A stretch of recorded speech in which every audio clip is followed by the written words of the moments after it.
This is a cool place. It's a cool show. It's big. Yeah. I heard it was big, but it's a little bit bigger than You I got thought it to would be. kind of Yeah. see it to believe it. In 2008, Paul Teutul Sr. fired his own son on live television. More than 4 million people watched, thinking it was just another angry fight over bikes and control. But that moment wasn't the real story. For years, Paul said nothing. Then he lost everything: the mansion, the money, the show, and a decade without speaking to Paul Jr. At 76, he finally admitted the truth. And it had nothing to do with motorcycles.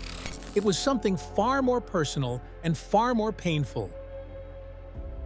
Steel, silence, and survival. I'm Paul Sr. from the show American Chopper. and Paul Teutul Sr. was born on May 1, 1949, in Yonkers, New York, into a home where fear was louder than love. From the very start, childhood offered him no safety. His house was filled with shouting, drinking, and violence. His mother drank heavily and publicly humiliated his father.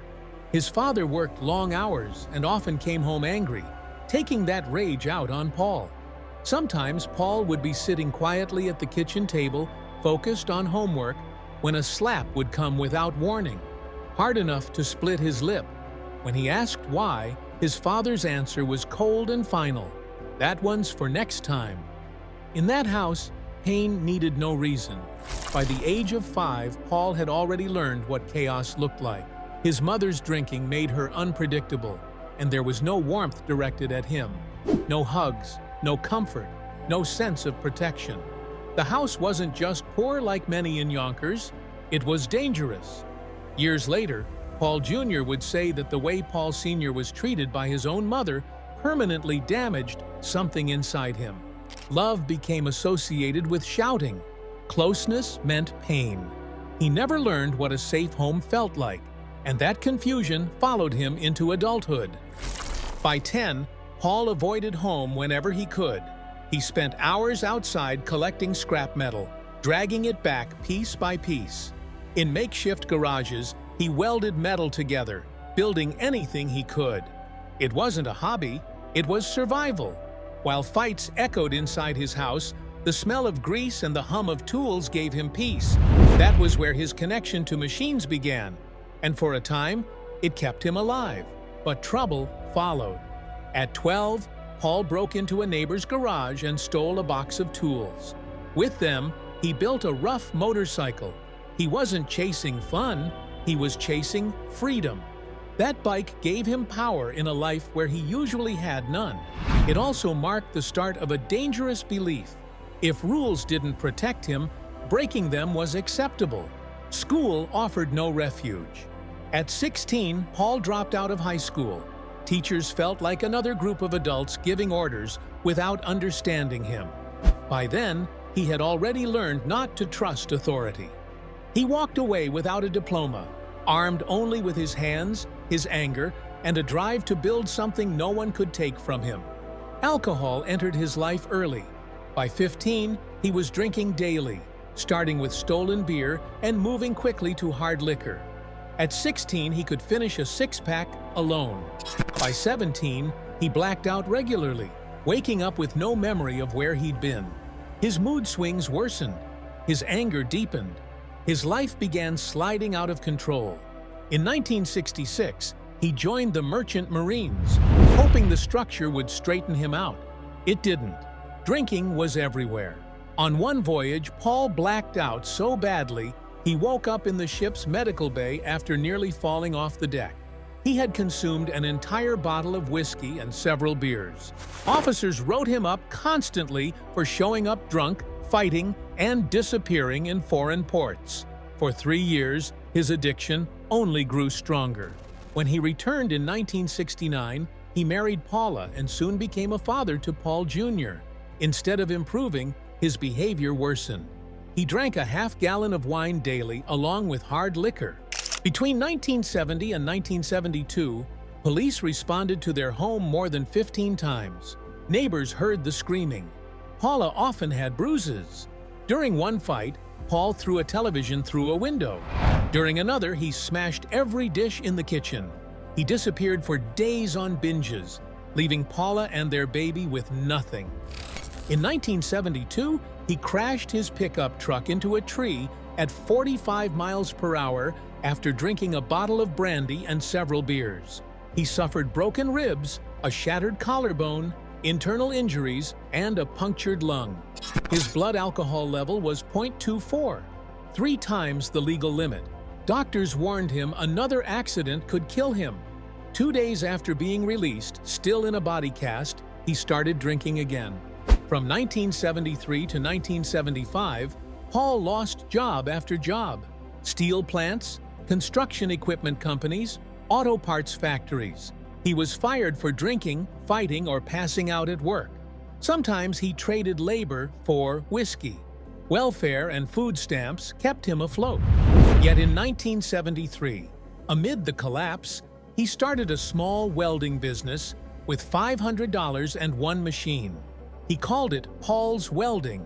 He drank heavily while running it, often waking up unsure where he was. Addiction ran deep in his family, and now it had him firmly in its grip. In 1981, he hired his 12-year-old son to help in the shop. The work was dangerous, tempers short, and trust fragile. Their relationship was strained from the beginning. They were building something real, but it stood on years of pain. In 1985, everything finally shifted.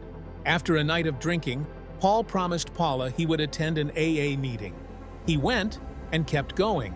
For 9 years, he never missed one. The cravings took 2 years to fade, but his life slowly changed. The business grew, eventually earning over $100,000 a year. In 1986, he moved into a 7,000-square-foot shop and renamed it Orange County Iron. He was still working 16-hour days, surrounded by drinkers, fighting temptation daily. But for the first time, he held the line. Fame built on fire. In the design, after he designs it to tweak it out a little bit, but By 1999, Paul Teutul Sr. was already 50 years old when his life took a sharp and unexpected turn. For decades, he had worked in steel, grinding out a living with discipline and force.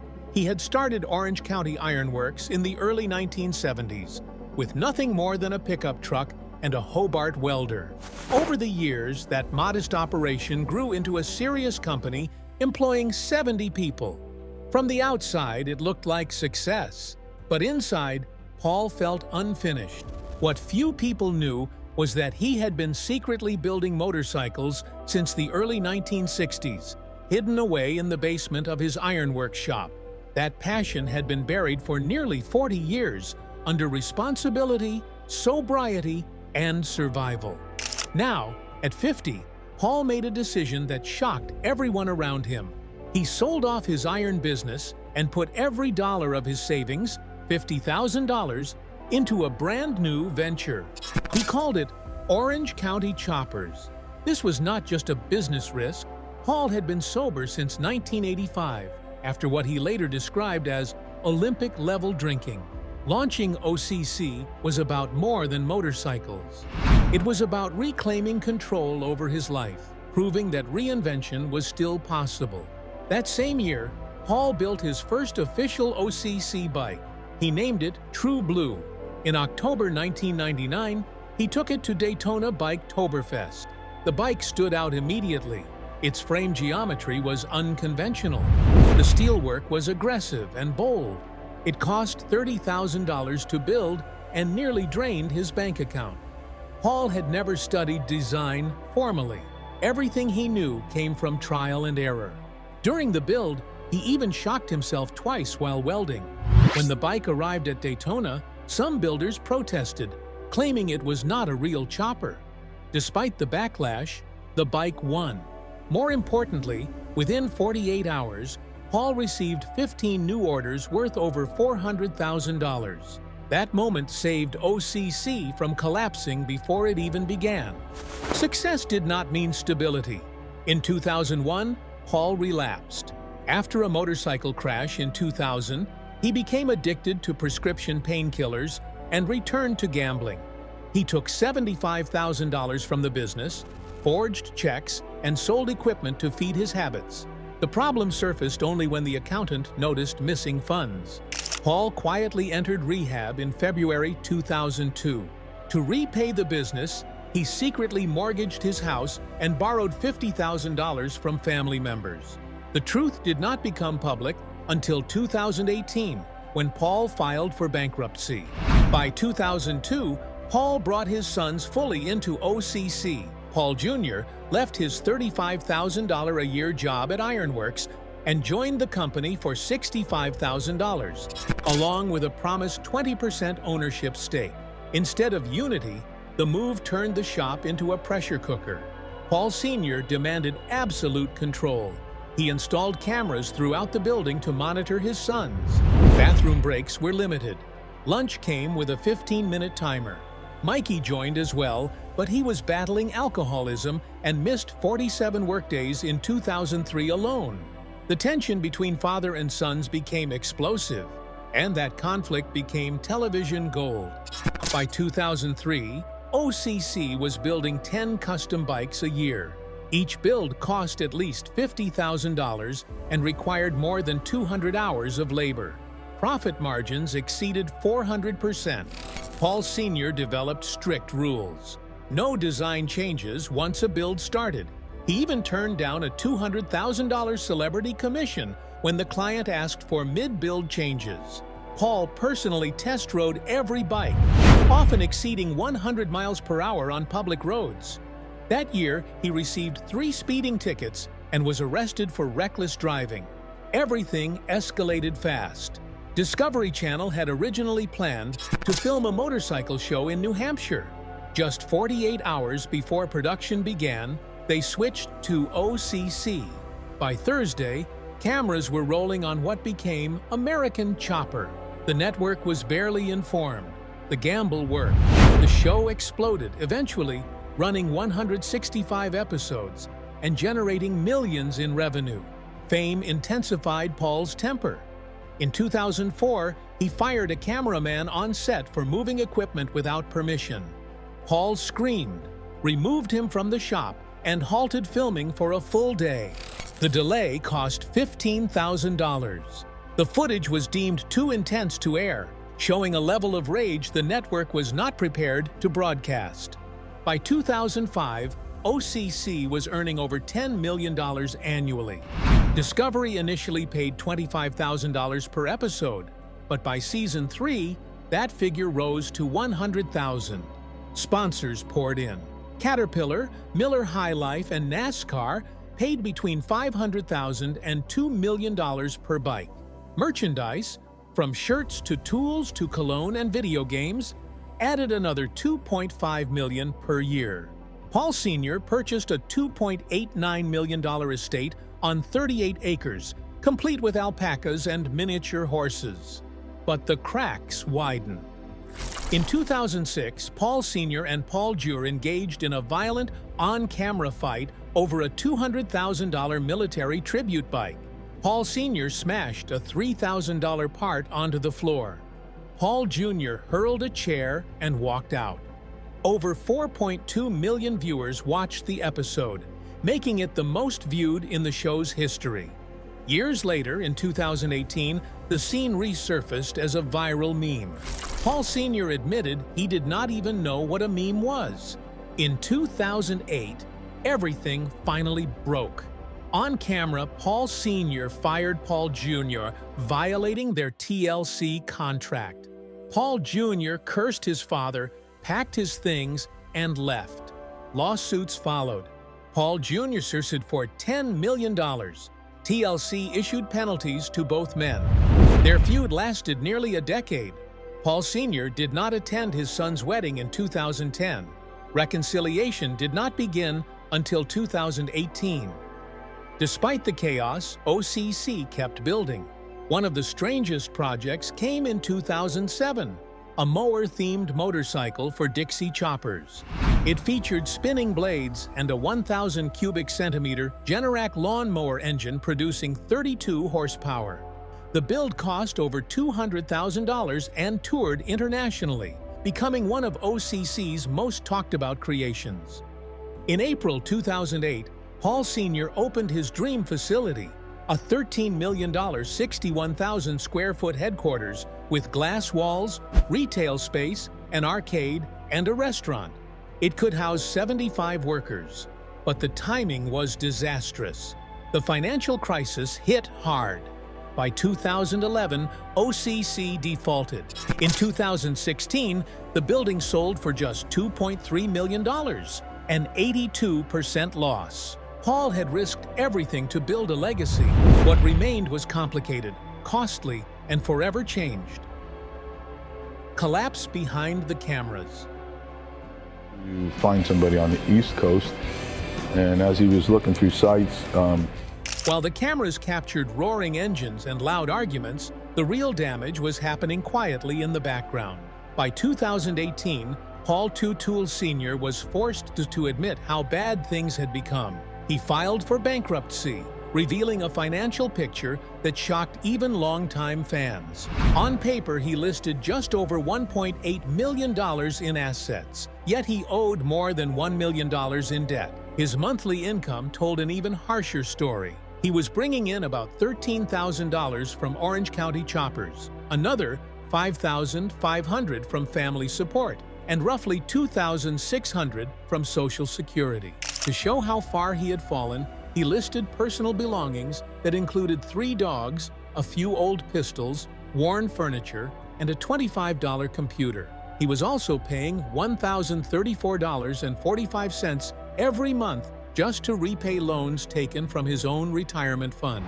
The public embarrassment didn't start there. Back in 2010, Paul had built a custom motorcycle for Jay Leno, inspired by a 1939 Bragg Superior. Years later, Jay openly mocked the bike in an interview, calling it the biggest piece of junk he had ever owned. He said it broke down on the highway and had dangerously bad brakes. Paul fired back, accusing Leno of jealousy, but the damage was already done. That bike became a symbol of the growing gap between what looked impressive on television and what actually worked in the real world. The most unforgettable moment came in September 2008, when Paul Sr. fired Paul Jr. on camera. It started over something small, Paul Jr. being late again. Paul Sr. exploded, screaming in front of the crew. Paul Jr. yelled back, saying the shop would burn down without him, then threw a chair. Discovery executives were stunned. They never expected a real family collapse to happen live on television, but it did. And it permanently changed the show. In 2009, Paul Sr. sued his own son to reclaim Paul Jr.'s 20% ownership of OCC.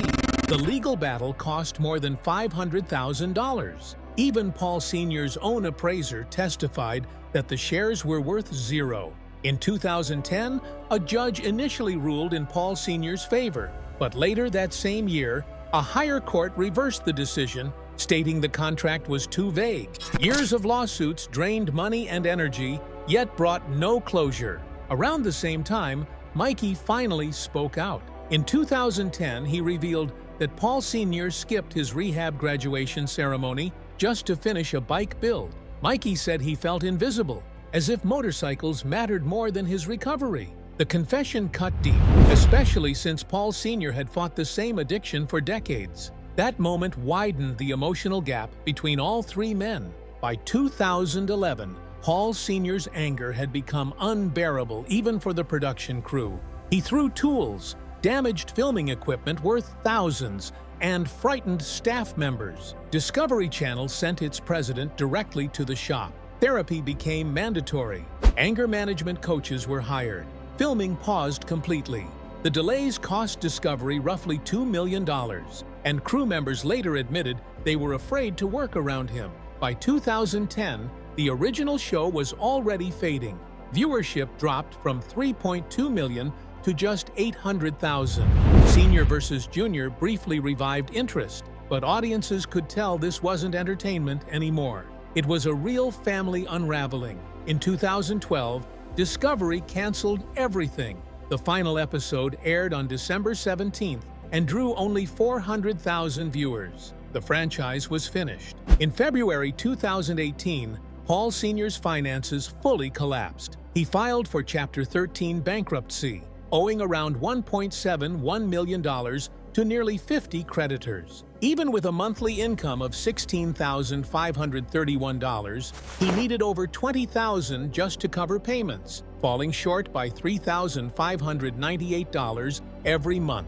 He owed money to Hudson Valley Merchandising, JTM Motorsports, unpaid restaurant taxes, massive credit card debt, and more than $1.8 million tied to his Montgomery property. By 2019, he was juggling 8 active lawsuits while trying to convince the court he could survive 5 years of payments. Behind all of it was a truth Paul had admitted in his 2009 memoir. He battled alcoholism for 20 years. On January 7, 1985, he reached his lowest point, coughing blood, blacking out, crashing more than a dozen cars. He said, "I chose to die." That same day, he promised his wife Paula he would try to get sober. He walked into an AA meeting and didn't miss one for 9 years. That choice saved his life, but it couldn't undo the financial and emotional wreckage that followed. And one final gamble made things worse. In May 2010, Paul announced the Orange County Choppers Roadhouse, a massive project with food, drinks, brewing, gaming, and retail. By 2018, investigators said it looked like a Ponzi-style collapse. More than a dozen investors claimed they had poured $12 to $15 million into overlapping companies that barely existed. Court filings tied those decisions to years of pressure, instability, and desperation. Behind the noise, the fame, and the fire, everything was already falling apart. Legacy at a cost. Give a little to him, I'll give a little.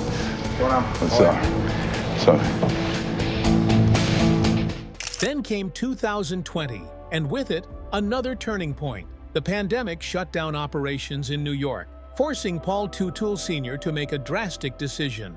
He moved Orange County Choppers to Florida, calling it a fresh start. In reality, it became another painful chapter. Nearly 20 longtime employees were let go during the move.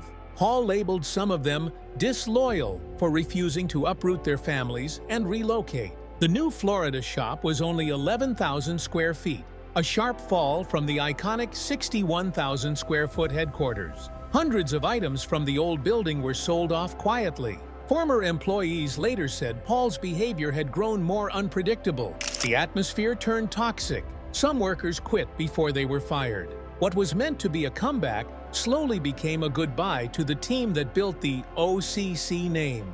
By May 2019, the strongest symbol of Paul Sr.'s success was already gone. His Montgomery estate, once listed at $2.5 million, sold for just $1.5 million, a 40% loss. The property had everything: 3 bedrooms, 2.5 baths, a luxury kitchen, koi ponds, a waterfall pool, fishing ponds, patios with Viking grills, a volleyball court, and a 2-story garage with guest apartments. Spread across 38 acres, it once screamed achievement.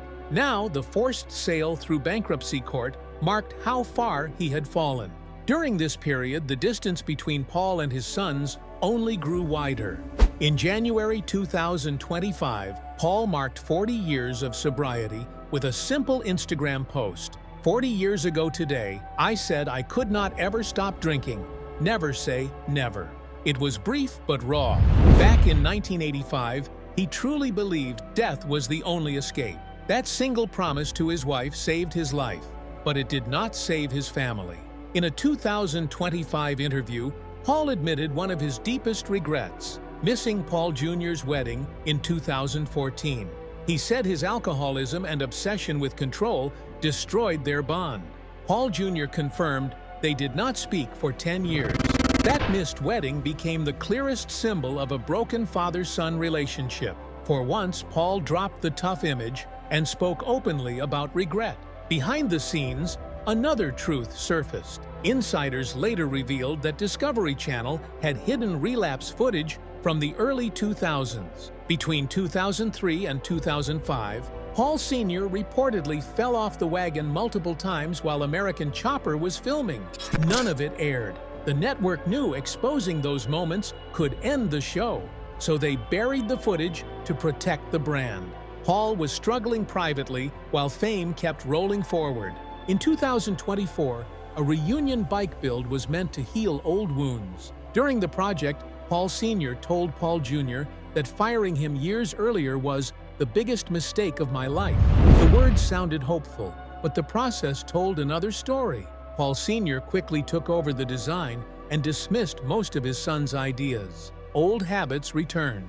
The bike was finished, but the emotional repair never fully happened. As Paul Jr. later hinted, machines were still easier to fix than family. By 2025, Paul was 76 and attending therapy. For the first time, he began speaking publicly about his childhood. He shared photos with his mother and sisters, adding captions that hinted at old pain, including one that read, "She was mad at my dad." Slowly, he began connecting his upbringing to his anger, need for control, and fear of criticism.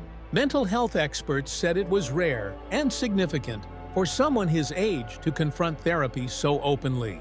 Others questioned whether real change was still possible, especially as Paul continued posting online, seemingly seeking validation. Financially, the comeback never came.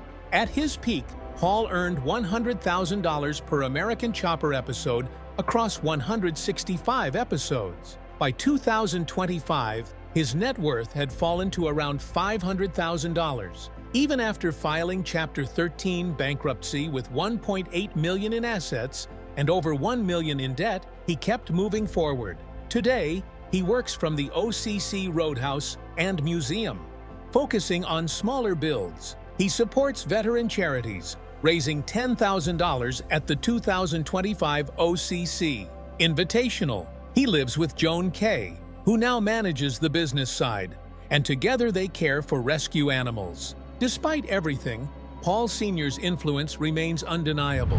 His long frames and bold theme bikes reshaped American custom motorcycle culture. American Chopper aired in more than 160 countries and set the blueprint for reality television built on real family conflict. Even Paul Jr. admits the price was high, but his father changed the game forever. It was kind of foreign to me, being that the last thing in the world. In the end, success built on fire always leaves scars behind. If this story made you think, like the video, subscribe to the channel and stay with us for more real stories behind the fame.